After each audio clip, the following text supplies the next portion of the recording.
Honestly, I think Eurovision 2026 completely changed tonight.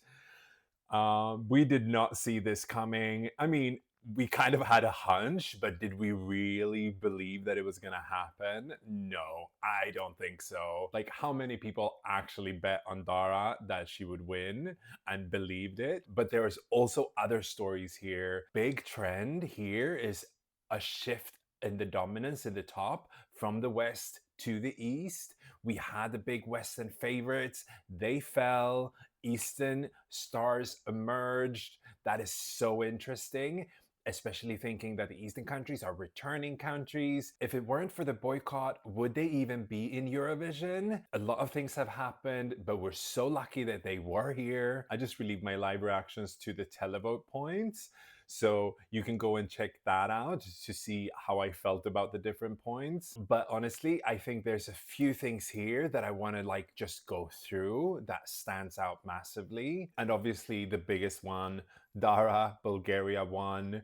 It's a shock winner. We haven't had that in a while. We haven't had a girly bop winner. We haven't had an Eastern country win, a Balkan country. This is so exciting for the contest. No one saw this coming. What happened? It just gained such huge momentum. On my momentum video, I put this at the top because I felt like this had gained the most momentum, but I did not expect it to actually go all the way. Obviously, the staging really worked. She really connected with the camera. The song, the revamp, it really worked. She has such a skill in acting, singing, dancing. She's definitely a triple threat.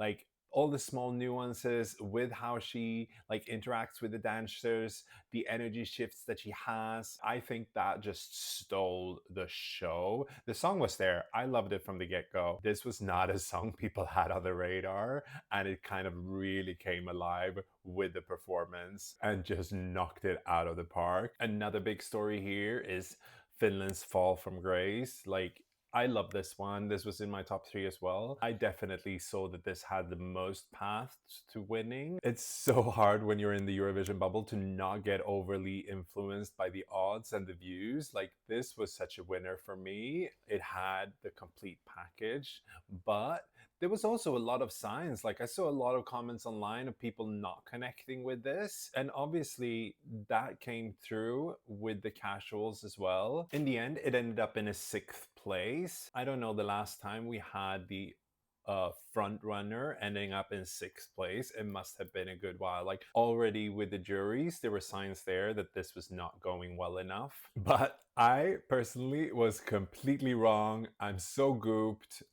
I thought this was so strong. It's going to be a Eurovision classic. I respect so much the excellence in this entry. And obviously, it wasn't strong enough either with the juries or with the televote. So a 6th place in, very fair. But such a huge disappointment for all the fans of this song. Finland thinking they finally had it in the bag, sending something very different to their televote style, and it not working. I think that's such a shame. Well, I think it's wrong saying that it didn't work. It worked. It just had way too high expectations on it.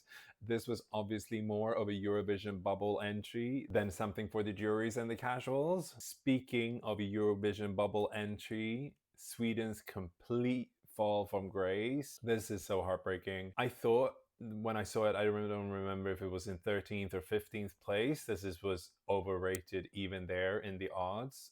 I thought this was a flop waiting to happen because Sweden tends to be overrated. Girly bops tend to be overrated. It didn't really seem like it would connect.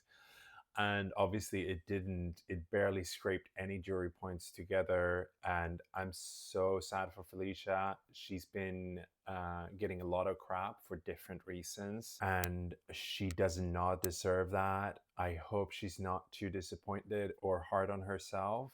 I still think this was a stellar entry.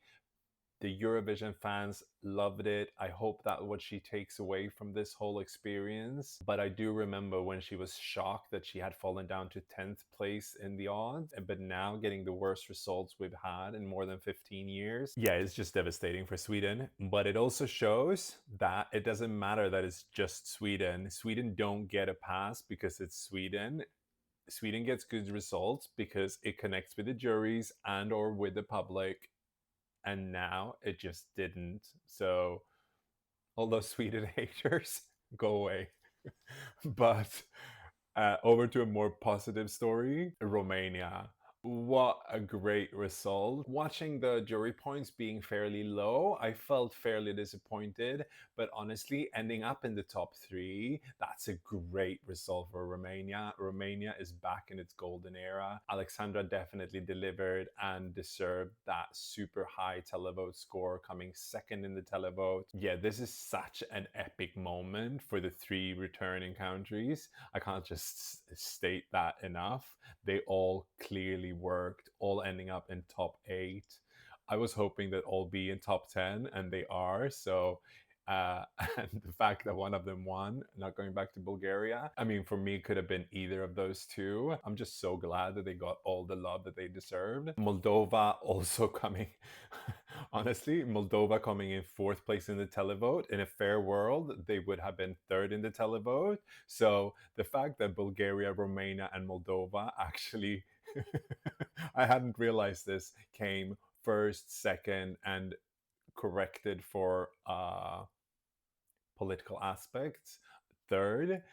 It just amazes me. I think they knocked it out of the park, and the fact that Moldova did way better than Greece in the televote, like the signs were there, like the polls were there, the momentum was there. Yet I thought that Greece would land better with casuals, but for some reason Greece didn't fully work to the extent, and that was a shock to me. I thought this would win the televote, and obviously it didn't. I was so gooped. I also thought it would do better with the juries, like just getting 73 points when this is one of the favorite to win. They basically killed it, but in the end they didn't because it wasn't that high in the public vote, but they couldn't have known this. So I thought that was a little bit shady of the juries, and it ended up in a 7th, which is a respectable place with the televote. I think for some people, maybe the staging was just too much, a little bit too disjointed, and that beautiful moment with the lyrics written on the screens, like for me that really connected. Honestly, I was in tears. But yeah, I'm so shocked at this result with Greece. I honestly don't know what to say.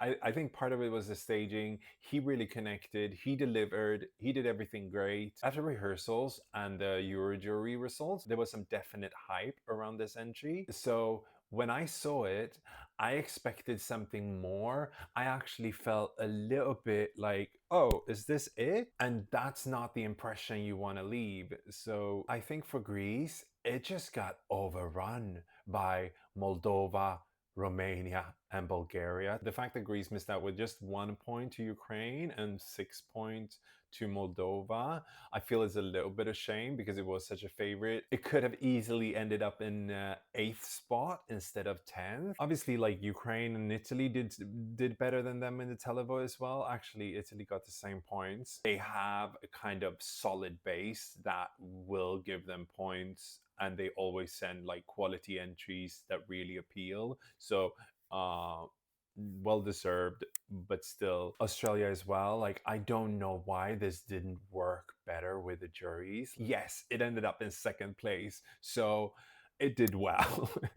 Come on, August. The points were so spread, I think because we've had such a year, actually many strong jury songs, and as it seems, many strong televote songs as well. I don't think Australia is any way a flop. I think they did well. 4th place is super respectable, but when you are in contention to win, of course you want to get on that pedestal. And 122 points from the public still feels pretty low when it was such a grand staging, such an epic performance. But to be honest, I think the song wasn't instant enough. I felt that the first time I heard it, like, yeah, there's a hook there, I like it, but there's also a lot of singing going on that doesn't really touch me. For me, it was a massive grower, but Eurovision is about being direct. And there, a Bangaranga hook with an epic staging will knock you out of the park. But I'm still happy that Australia achieved one of its best results in the contest. And I think Delta delivered super well. I love this entry. And then there's a few significant televote disappointment. Malta, Czechia, Poland, France, Norway, getting really good jury scores, and then not breaking into the 20s with the public. But I think for France, for Czechia and Malta, it was kind of expected. It doesn't hurt any less if you really support those, and that it got some love. That's the benefit of the jury points being so spread out, that a lot of different countries actually got a bit of jury love. And I am surprised that Norway did so well with the juries, especially as his vocals been challenged this year. Well done to him. I feel like he really shone through that performance. Poland, who was a jury favored but got let down by the televote. But honestly, I just think it was so well deserved, all those jury scores. Now, I think both Norway and Poland should be really happy with the jury scores they collected. Denmark, in the end, it ended up 7th. I think that's a really respectable placement. I think Denmark did super well. I hope this invigorates their passion for Eurovision. A couple of other honorable mentions, like Albania worked across the board, got a substantial in both, but just not breaking out in either. And the same with Croatia. I love those two entries. I think they're epic. I think they're super strong, but I think they were just a little bit too inaccessible. And then UK, I would have just been happy with like 20. Give us something. Yeah, I was shocked, but not surprised. I'm really proud of him for representing British music. And then the last mention, I think Serbia got love. It was a little bit too niche to really creep out. And I think it got a little bit steamrolled by Romania. Some huge stories there, and I wanted to mention a lot of different countries. If I haven't mentioned your favorite country, I'm sorry. I just wanted to focus on the main ones and mention a few more. But it's been amazing to have you with me on this Eurovision journey, which will continue. I will have more content coming up. So like and subscribe, and I hope to see you in another video soon. Bye.